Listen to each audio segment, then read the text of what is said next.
This time round, let's talk about the amount of water we need in shale gas. Please don't get fooled into thinking it's a choice between energy or water. We don't think so, and we want to share why. So, why do we need water at all in shale gas?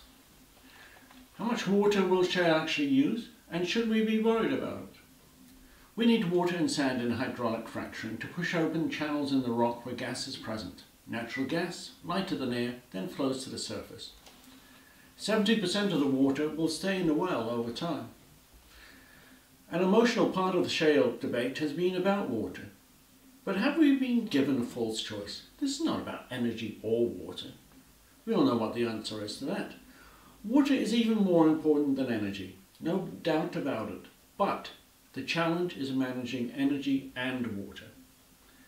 Energy and water cannot live without each other.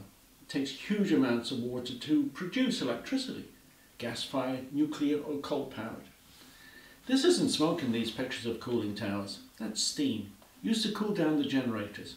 Hundreds of millions of litres used every day. That's why almost all large power generation takes place next to rivers, lakes or the seacoast. Now in comparison, the high range of water use in a shale well is 5 million US gallons or 19 million litres of water. Some people use less. If you have a shallower well, you need far less water.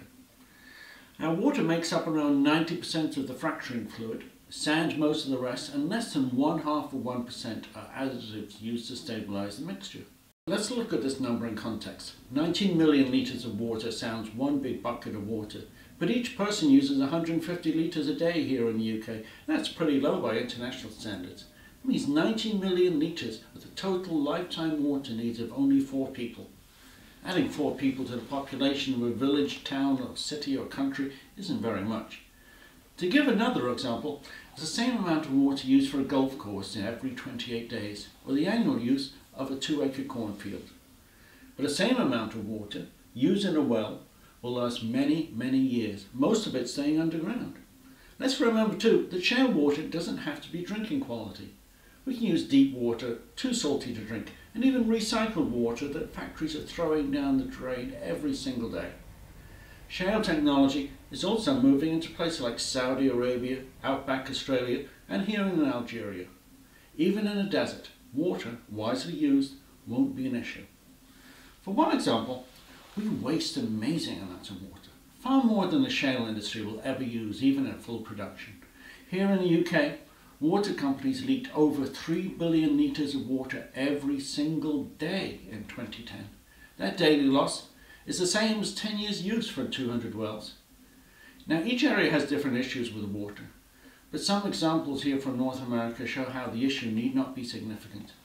In Pennsylvania, the water in shale gas means only an extra use of 0.2 of 1%. A full study by the New York State regulator showed this chart showing the exact same thing.